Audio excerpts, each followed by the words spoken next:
A San Francisco Whole Foods store has closed after having been open for just 1 year. The store closed because of high crime and dangerous conditions for employees. Junkies are reportedly regularly loitering and shooting up around the store. It is not a pleasant shopping experience. So why are the bums and the criminals loitering around the store? Why is crime so high? It's because San Francisco's elected officials have stopped enforcing the law. Arrests have fallen dramatically in recent years. The mayor has called to defund the police. It's a cautionary tale, not just for major cities, but for every locale that liberalism has infected. It's an answer to the question that liberals always bring up when they run out of arguments. The question is, how does it affect you? What do you mean people shouldn't be able to do drugs? How does it affect you? What do you mean men shouldn't strap on stilettos and saunter into the ladies' room? How does it affect you? It affects me and you and all of us because we live in society. And you can't live comfortably in a chaotic society. If you had the choice of being the poorest man in a prosperous society or the richest man in a collapsing society, you would choose the prosperous society every time. No man is an island entire of itself. We are social beings. San Francisco is one of the richest places in America, but its wealthy residents can't have Whole Foods, can't have a supermarket. They can't walk down the street without fear of being murdered, like the poor Cash App founder in San Francisco last week. How does social collapse affect us? It affects our whole way of life. What right do we have to impose a better way of life, our preferred way of life, on the druggies and the bums and the criminals? We have the right of self-government. And we'd better start reasserting that right before the whole country turns into one gigantic San Francisco. I'm Michael Knowles. This is The Michael Knowles Show.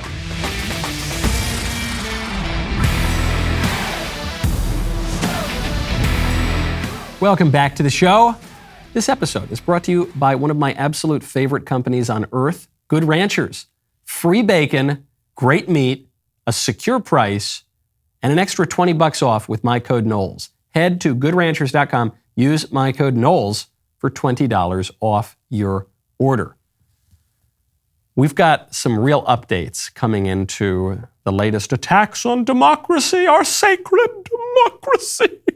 Here in my state of Tennessee, the Tennessee Three, who led a riot at the Capitol. But this was a good riot. It was a good riot at the Capitol in Tennessee.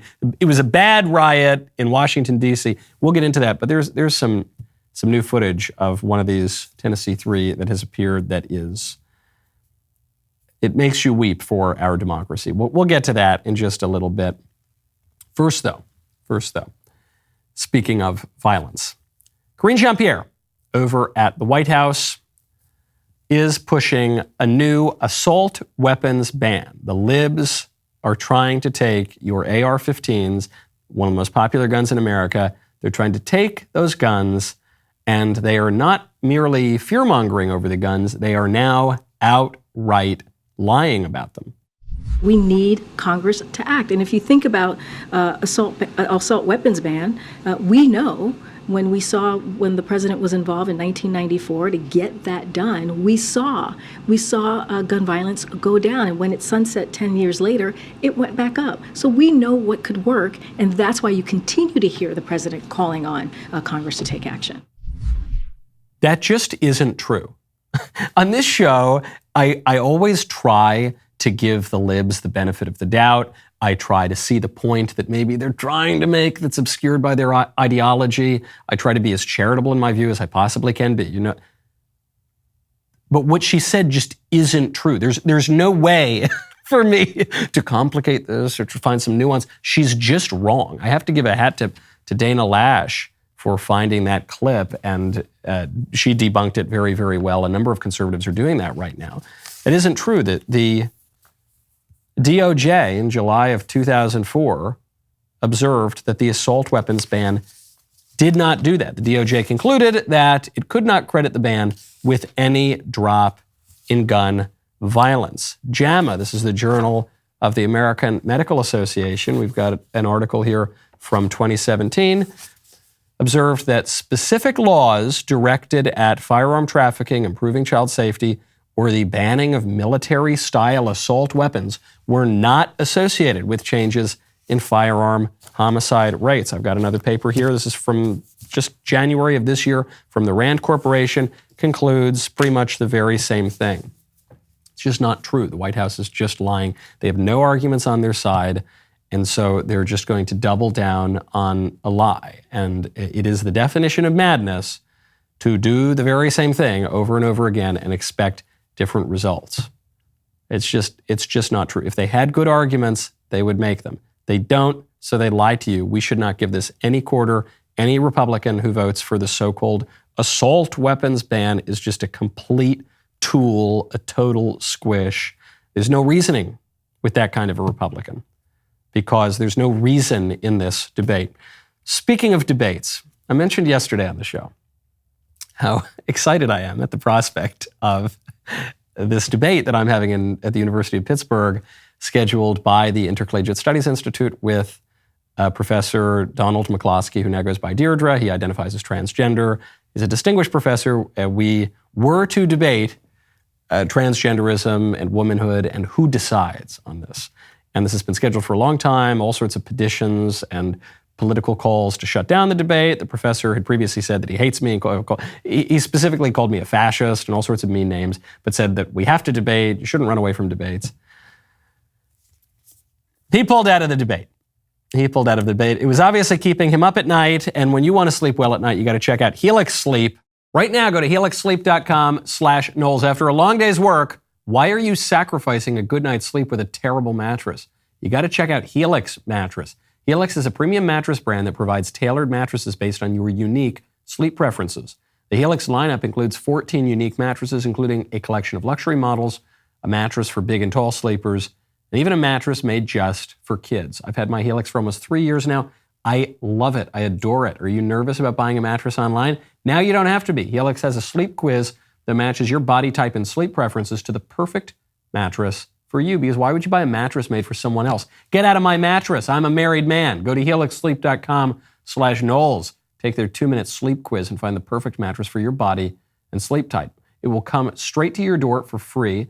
Helix has a 10-year warranty, and you get to try it out for 100 nights risk-free. They will even pick it up for you if you don't love it. But you're not going to have to worry about that because you will love it. Their financing options and flexible payment plans make it so that a great night's sleep is never far away. Helix is offering 20% off all mattress orders and 2 free pillows for our listeners. Go right now to helixsleep.com/Knowles. With Helix, better sleep starts now.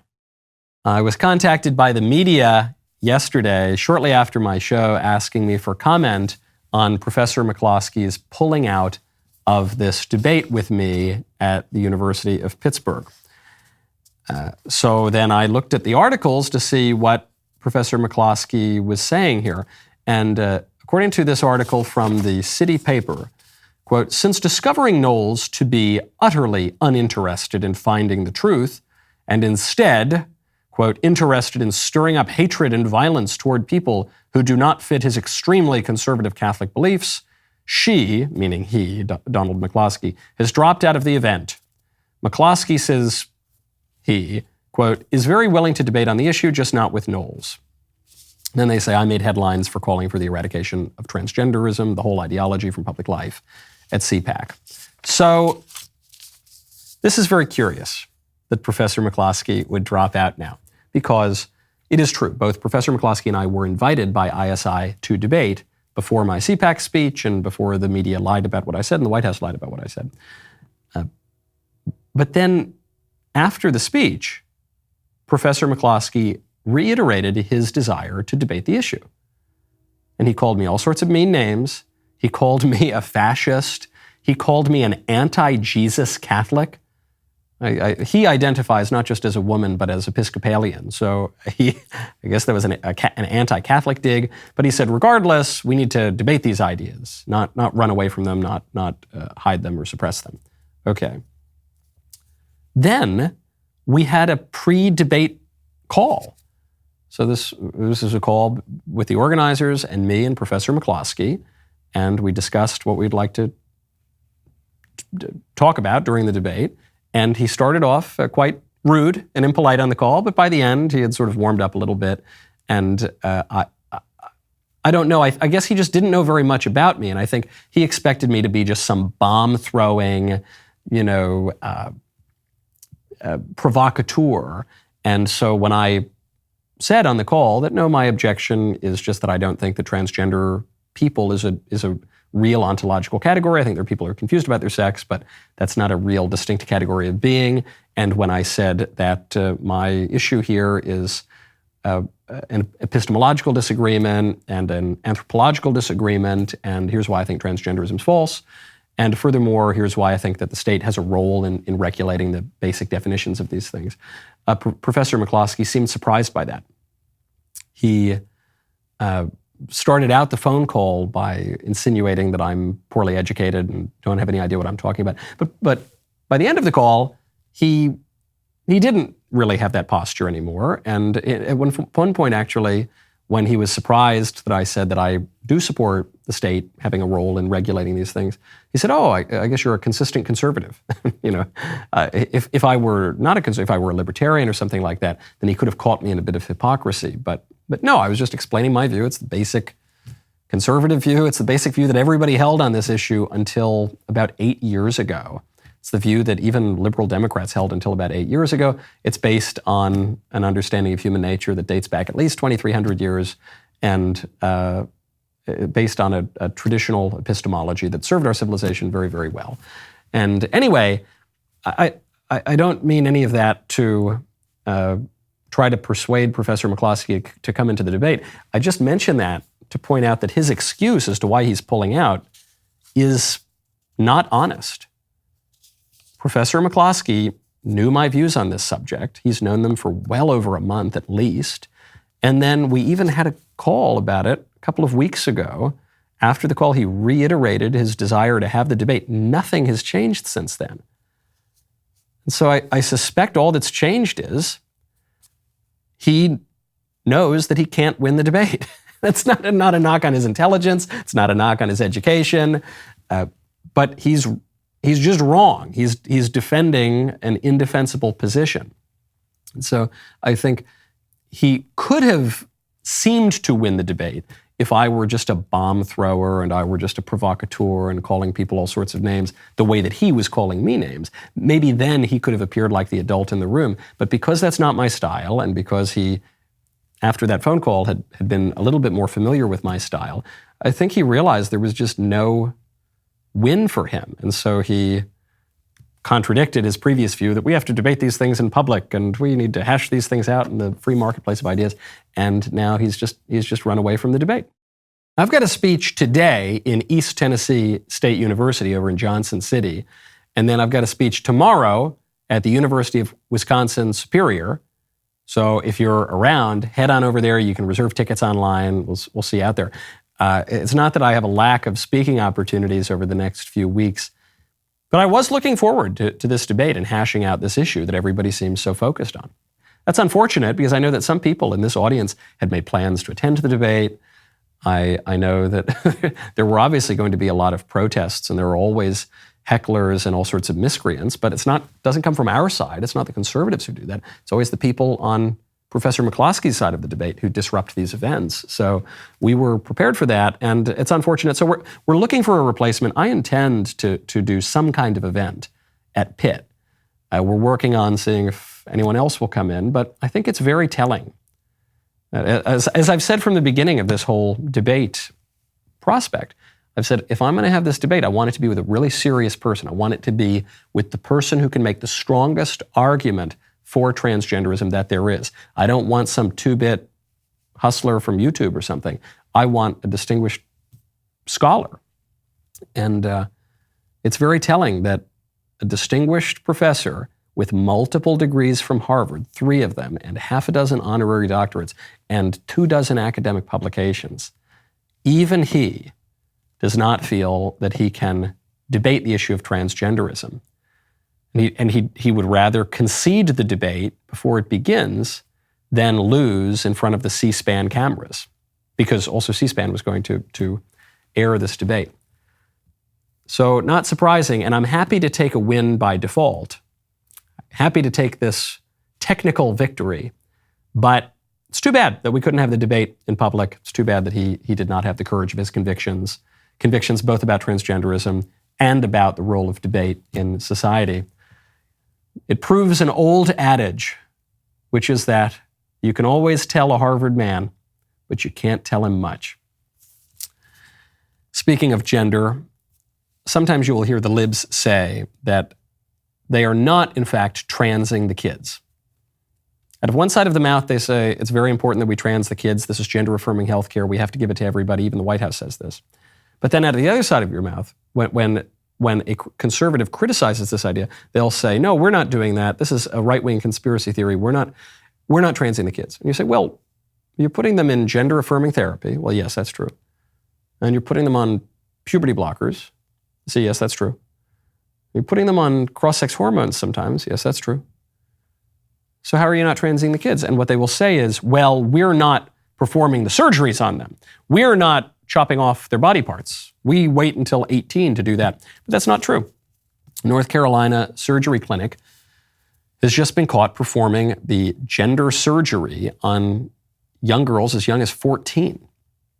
The Cosmetic Concierge, which is a plastic surgery clinic in Charlotte, performed elective double mastectomies on these young teenage girls, including at the very least one 14-year-old. This according to reports from Redux. They've got images of this. It's not even just records. They've got images showing the results of top surgery procedures, which is where these quacks chop off the breasts, healthy breasts of young girls who are having a little bit of body discomfort as they go through puberty, like every single teenage girl ever in human history. Well, what they decide to do is chop off their healthy body parts. The photos include lots of other girls too, though, 16-year-olds, 15-year-olds, and 14-year-olds. This is happening. Don't let them tell you that this isn't happening. It is. Don't let them tell you that they're not defunding the police. They are. Don't let them tell you that they're not putting porn in schools, elementary schools. They are. We've got the pictures. We've got the receipts. It is happening. And their only argument against it now is just to lie. They're just lying. There's no engaging in a good faith dialogue and finding the nuance here. They're doing very bad things and they're trying to cover it up.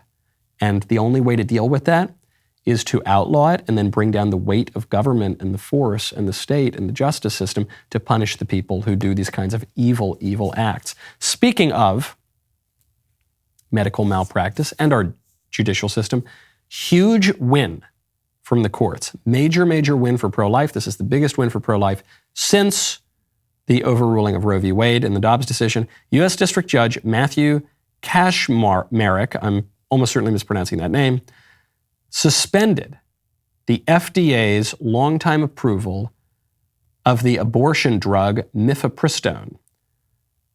The government has 1 week to appeal this decision, but the federal judge has suspended the FDA approval of mifepristone, which was granted more than 20 years ago.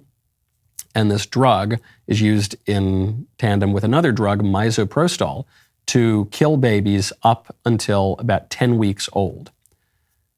Why does this matter? Well, we think about abortion as the woman goes into the abortion mill and the quacks and the witches and the satanic doctors go in and kill the babies. That's what we picture. But more than half of U.S. abortions are not surgical. They're medical. They're done by taking pills. And what this judge has done is to suspend the approval of that pill. Why is he doing it? It says, quote, the government did not adequately assess the drug's safety and should not have made it accessible via telehealth during the pandemic. Obviously true. And what it means is, if this stay on the drug goes into effect, the drug would no longer be available anywhere in the U.S.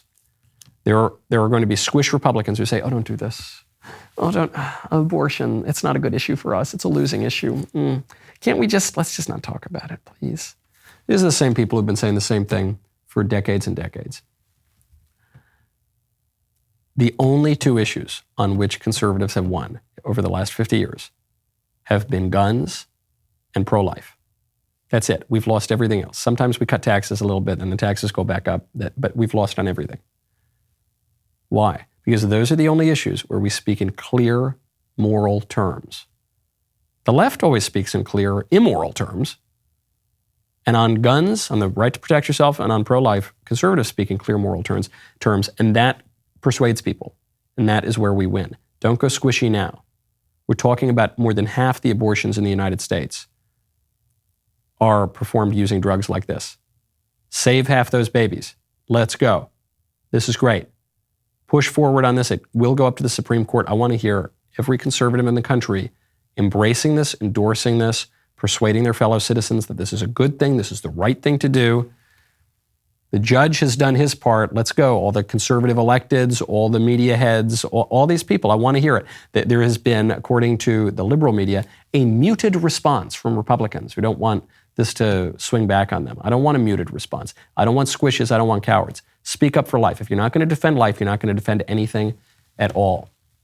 Now, one way that I feel very vital, get my blood pumping, you know how I do it? With delicious Good Ranchers.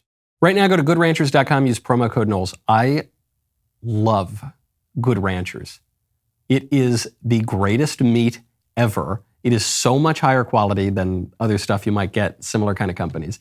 It is delivered whenever you want. They lock in your price, so it inflation-proofs it in this crazy economic time right now. It's just absolutely magnificent. The product is unlike any other. Right now, they're giving you a free bacon for a year, a $240 value giveaway. That's 1.5 pounds of bacon in every single box. It's just amazing. And then you use my promo code Knowles, you get an extra $20 off your order. Do it. Subscribe right now. You can buy the meat just on its own, and it's superb meat, but totally Sweet Little Lisa approved. But you should subscribe because you'll save even more money. GoodRanchers.com. Use my code Knowles for $20 off your box. Free bacon, great meat, a secure price, and a bonus $20. That is promo code Knowles. GoodRanchers.com. GoodRanchers.com. American meat delivered. When was the last time you prayed? Maybe a better question to ask is, when was the last time you thought about the meaning of prayer? Many people see prayer as a way of petitioning God for something. But as with all things concerning God, there is more to it than that. That's the way Ben Shapiro describes it in the latest episode of Exodus, a marvelous new series from Jordan Peterson.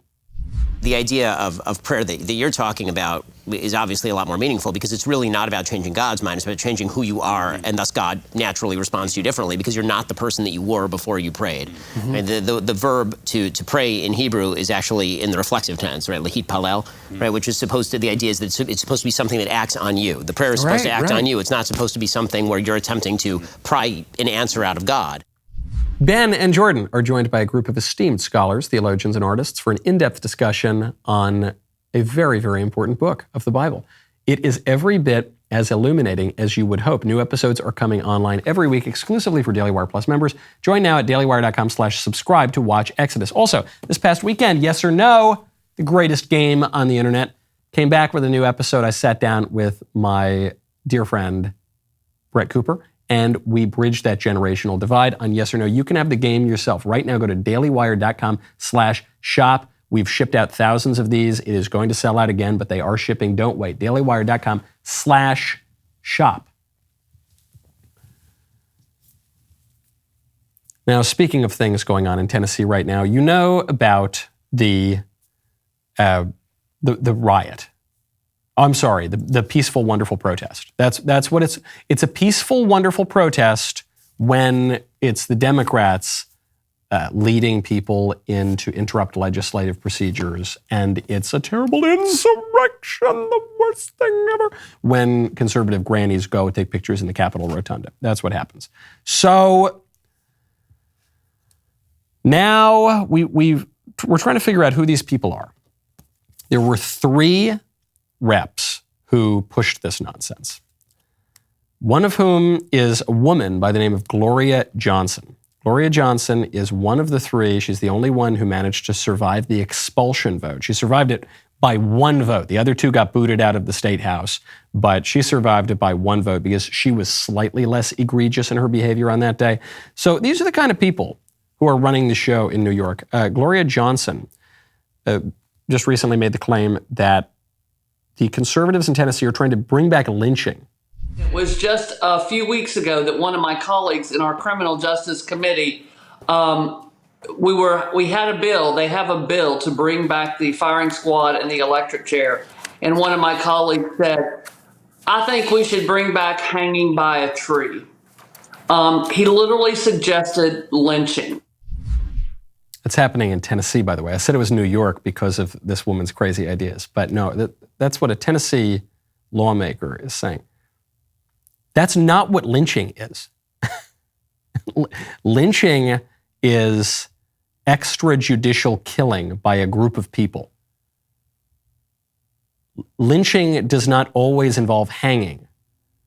Lynch mobs can lynch people all sorts of different ways. And hanging does not always mean lynching. In fact, most of the time, hanging has not meant lynching. Most of the time, hanging has just been the punishment for a crime meted out by the courts.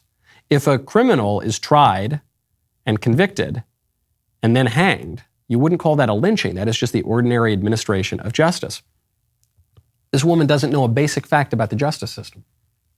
And it makes me wonder, how long can we govern ourselves with ignorance this pervasive? How long can we continue this republic of ours when people, and especially our leaders, don't know a thing about anything? They don't know. I'm not saying that they have kind of eccentric ideas or that we would disagree on this. I mean, they just don't know basic facts about anything. They don't know what a man is. They don't know what a woman is. How long can we endure? Our Constitution is great. It's a really nice piece of paper with really nice fancy handwriting on it, but it doesn't mean anything if there are not people to run the government properly. And we have such blithe ignorance in this country, especially among the leadership class. I don't know how much longer we can go on like this. Now, the other person who helped lead the Tennessee riot, a guy named Justin Pearson.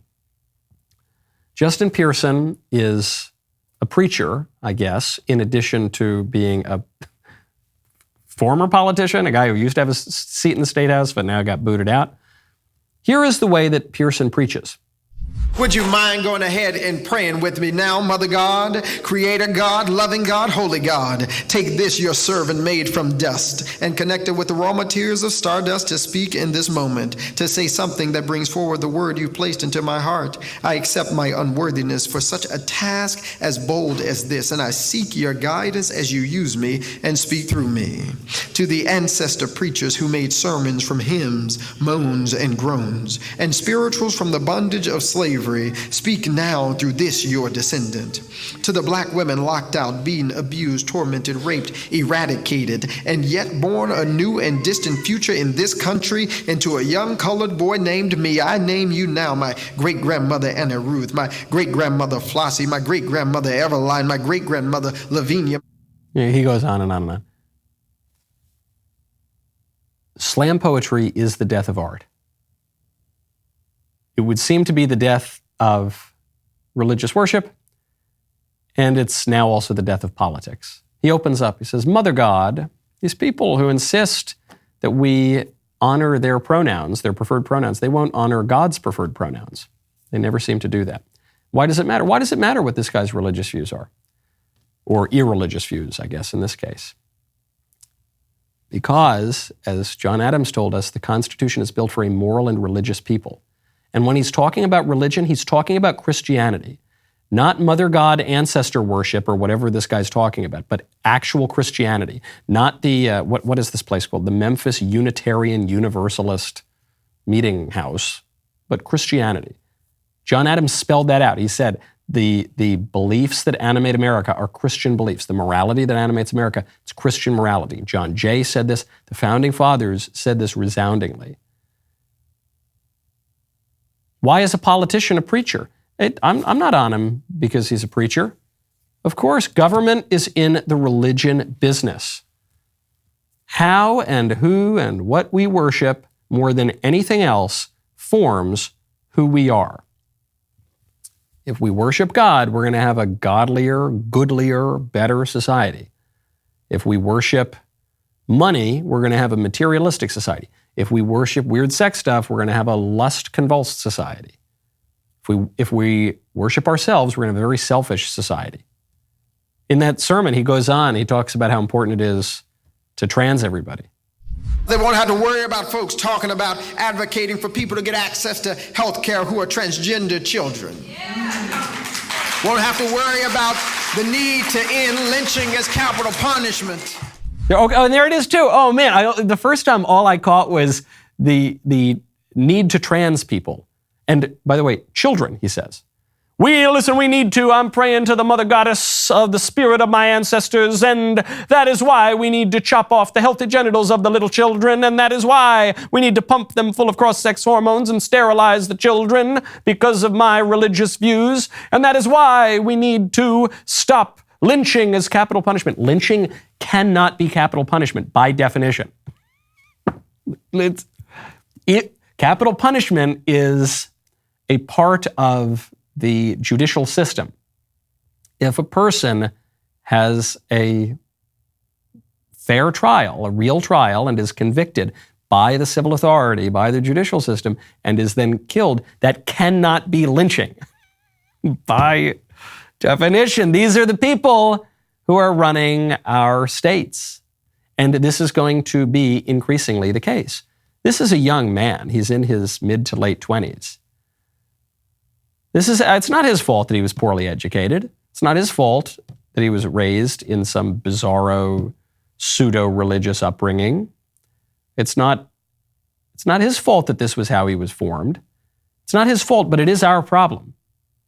Our leaders are just so profoundly ignorant. They have no idea. And when all of our leaders have no idea, our country cannot thrive. The Constitution was built for a moral and religious people. I'll add one little extra to that. It was built for people who knew the most basic facts of reality. When you want to see what's going on in reality, sometimes we engage with fiction. One great new work you got to check out, Nefarious.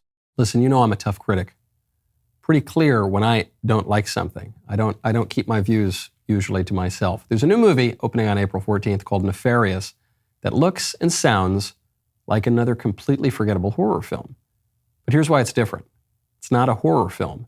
It's a realistic psychological thriller that becomes a supernatural thriller. It's about a serial killer about to be executed who claims he's a demon. A psychiatrist is called in to see if the man's going crazy or is faking insanity to get off the hook. The psychiatrist is your standard Ivy League guy, doesn't believe in demons and God, anything like that, but he doesn't quite realize what he's up against. This film is surprising and thought-provoking, something you definitely need to see. Nefarious opens nationwide starting April 14th. Go to whoisnefarious.com, buy your tickets today. That is whoisnefarious.com for tickets. Head on over there right now. You will enjoy it, especially there's basically nothing good coming out of Hollywood. So head on over to whoisnefarious.com. My favorite comment yesterday is from Scoot. Scoot, who says, I can't wait for this debate. It's going to be a classic. Thanks, Knowles. Bad news for you, Scoot. Sorry, man. I was looking forward to it too. I thought it would have been an interesting debate, but all I can do is accept a debate invitation. But if my debate opponent gets cold feet at the very end, what can I do? Debate's over before it began. I guess I won. But I still wish we could have had the debate. C'est la vie. C'est la vie. Now, speaking of our rulers, 2024 is around the corner, and there's a really interesting poll that just came out of Florida. Ron DeSantis has just edged out Donald Trump in Florida. Now, this might be expected because Ron DeSantis is the governor of Florida, so he's active right now, especially in that state. People are very aware of him there. Okay. The reason this matters is because Florida is the one state where you could say that Ron DeSantis and Donald Trump have pretty much the same degree of name recognition. People whose nose is in politics all the time frequently forget that a lot of people don't pay attention to this stuff so frequently. And so Ron DeSantis doesn't have anywhere near the name recognition that Donald Trump has nationwide. But in Florida, they do. And head-to-head in Florida, DeSantis, at least according to this poll from Mason-Dixon polling, is slightly edging out Trump in Florida. Great news for DeSantis. However, I still think Trump has the advantage here. I still think this is Trump's race to lose. Ron DeSantis has done a great job building up his support among Floridians. It's taken him a while to do that, and he's got really tangible results for Florida residents to point to. Is he going to be able to do that nationwide? It's hard to see how. Trump has had such a head start. Trump is going to get so much free publicity from the media, and the fact that the libs hate Trump more than they hate DeSantis is going to help Trump in the primary. Unless they throw this guy in prison and prevent him from campaigning, it's hard to see how DeSantis ultimately pulls it off. But this is good news for him. This is a good start to his campaign. It shows that he's at least got a shot to do it. The best argument against Trump in 2024 is that the powers that be are just not going to let him win again. And that's not a fair knock on his campaign, and it's not right, and it's not just, but especially if you think that there were shenanigans in the 2020 election, what's to say there's not going to be shenanigans this time? How are you going to prevent that? If you think that there are interests that can strongly influence a campaign and an election, how's Trump going to prevent that this time? Speaking of the deep state, the FBI cultivated sources in Catholic parishes. The FBI was spying on Catholics simply for going to Mass as part of a counter-terrorism campaign. We know this now because of the man, Jim Jordan, who, as the head of the Judiciary Committee of the House, just wrote to the director of the FBI, Christopher Wray, and observes that based on the limited information produced by the FBI to the committee, we now know that the FBI relied on at least one undercover agent to produce its analysis, and that the FBI proposed that its agents engage in outreach to Catholic parishes to develop sources among the clergy and church leadership to inform on Americans practicing their faith. So they're trying to go and flip the priests on the parishioners. Do you realize how messed up this is? Especially considering that Christianity is an incarnational faith. Catholicism, in particular, takes that sacramental incarnational aspect very, very seriously. Catholics engage in sacramental confession. We go into the confessional, we confess our sins to a priest. We tell the priest all the worst stuff that we've done, and we try to do it regularly, ideally once a week. And the seal of that confessional is inviolable. And then the FBI goes in there and tries to get the clergy to rat on the parishioners. Can you imagine how perverse that is, how corrupt that is?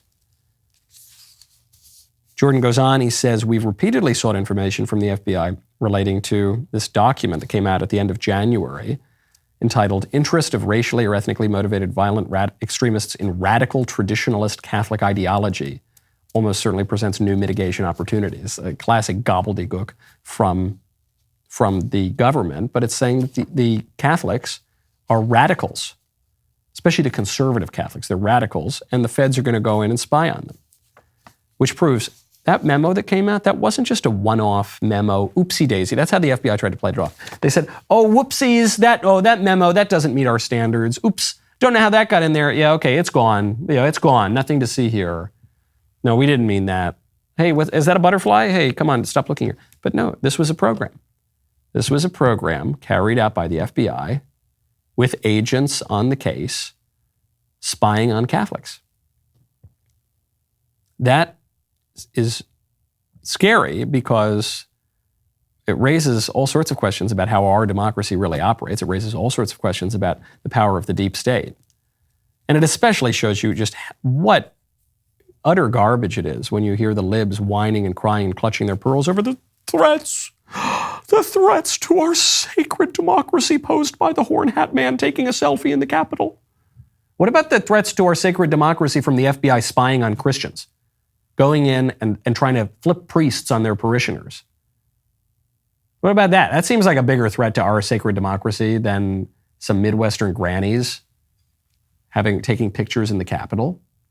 It's our democracy. And do you know that the conservatives are not even defending our sacred democracy? According to MSNBC's Nicole Wallace. Nicole Wallace says, not a single Republican is doing anything to protect democracy. The corruption of the party that you and I were a part of is also a story that gets short-shrifted. We sanitize that too. It's corrupt from the top to the bottom, from east to west. Not one Republican condemned the Tennessee Republican majority for what they did. Not one Republican who thought that bringing democracy to Iraq or Afghanistan would make our country safer, which was, I know it's unpopular now, but that was the position of Mitch McConnell and every elected Republican. Not one of them is interested in doing a single damn thing to protect democracy here in America, here in Tennessee. Not one of them. The Republicans who voted to expel the Democrat lawmakers who led a protest that the sort of protest that the Democrats themselves have called an insurrection and a coup d'etat, and these Democrat lawmakers in Tennessee led it. The thing that the Democrats say posed the greatest threat to democracy and almost overthrew our whole constitutional order, these Democrat lawmakers led one of those, a much more serious version of those, in the Tennessee State House. And then when they were expelled, those same liberals come in and they say, this is a threat to democracy. It's always a threat. When you don't give the liberals what they want, that's always going to be the threat to democracy, even when it is an expression of democracy. When the Republicans in the State House, who are duly elected by their constituents, when they exercise their right to expel members for certain extraordinary misbehavior that the members have engaged in, that is not the undermining of democracy. It can't be by definition. That is by definition an expression of democracy. But what the liberals mean by democracy is liberalism. So if the people go in and they elect a Trump or they elect an Orban or they elect a Giorgia Meloni or they elect any conservative ever, that is always a threat to democracy, according to the liberals. Because they don't like democracy. They only like liberalism. Now, what are we going to do about it? I love that those Republicans expelled those miscreants. What are we going to do about it? Well, we've got an answer. The State Freedom Caucus Network. My colleague Luke Rosiak here just reported on this at DailyWire. The State Freedom Caucus Network is just what it sounds like. It's the Freedom Caucus that you see in the House of Representatives, but at the state level. It has taken root in 11 states, and the mission of the State Freedom Caucus Network is to make sure that Republicans, when they have political power, use that political power in the states. We have a lot of political power at the state level, and we don't really use it all that well. And you see what happens when a Republican governor and a Republican legislature wield political power in the states. Big change can happen, like we've seen in Florida under Ron DeSantis. It's the reason that Ron DeSantis is being talked about as the number 2 presidential candidate right now on the right. But what about the other states? States such as Wyoming, North Dakota, South Dakota, Idaho, Oklahoma, Arkansas, and Utah. They've got way more Republican control than Florida does. 90% of seats in Wyoming are held by Republicans. Ohio has more Republican control than Florida does. So why aren't they leading? Why are we all looking to Florida? We should be looking to Florida on one issue, and then Wyoming one-ups them on another issue, and then Ohio one-ups Wyoming on another issue. Well, that's what the State Freedom Caucus Network is setting out to do. It's led by Andrew Roth, who is a former executive at the Club for Growth, alongside Justin Ouimet, I'm probably mispronouncing that, which is the House Freedom Caucus's former executive director. Great news. Let's do it, baby. This is something I've been calling for a very long time. Wield that political power, not just at the national glitzy issues, but down at the state level too, down at the local level too. Got to wield it. You got to use it or lose it. Speaking of political power being wielded and all these sorts of political fights, Alvin Bragg, who is the Manhattan District Attorney who is trying to imprison Donald Trump, he is now suing Jim Jordan, the head of the House Judiciary Committee, because Jim Jordan is going to subpoena a prosecutor who formerly worked for Bragg because Jim Jordan thinks that the prosecution by Bragg of Donald Trump is a violation of our constitutional norms and something within the purview of the House Judiciary Committee, because the House Judiciary Committee, though focused on the federal level, obviously has an interest in what happens to presidents and former presidents. Are you confused by that? Yeah, I'm a little bit confused too. But what it basically boils down to is that you've got a fight between the federal government and the local government. And what's weird about this fight is that the federal government is actually being represented by the conservatives, and the local government in New York is being represented by the liberals. And in this case, Jim Jordan is in the right. We're in uncharted territory. So you're going to hear people making all sorts of legal arguments. All of those arguments are going to be novel legal arguments because we've never been in a position before where a former president and current leader of the opposition is being arrested by the ruling party because we've degraded our country and now we're living in something closer to a banana republic. And it's going to be the Republicans on the side of the feds here, on the side of federal power, because the guy that they've gone after is a former president. But Jordan is right here. This is a huge overreach by the liberals and by New York. And I am so glad that we've got Jim Jordan in the fight. He is the man for the hour. Keep it up, guys. Okay, the rest of the show continues now. We've got a really important video for Woke Wednesday. This is the Love, Don't Judge, the latest Love, Don't Judge video, in which my producer Ben Davies wants to see how long I cannot judge and how long you cannot judge whatever is in this video. Become a member. Use code Knowles, KNWLES at checkout for 2 months free on all annual plans.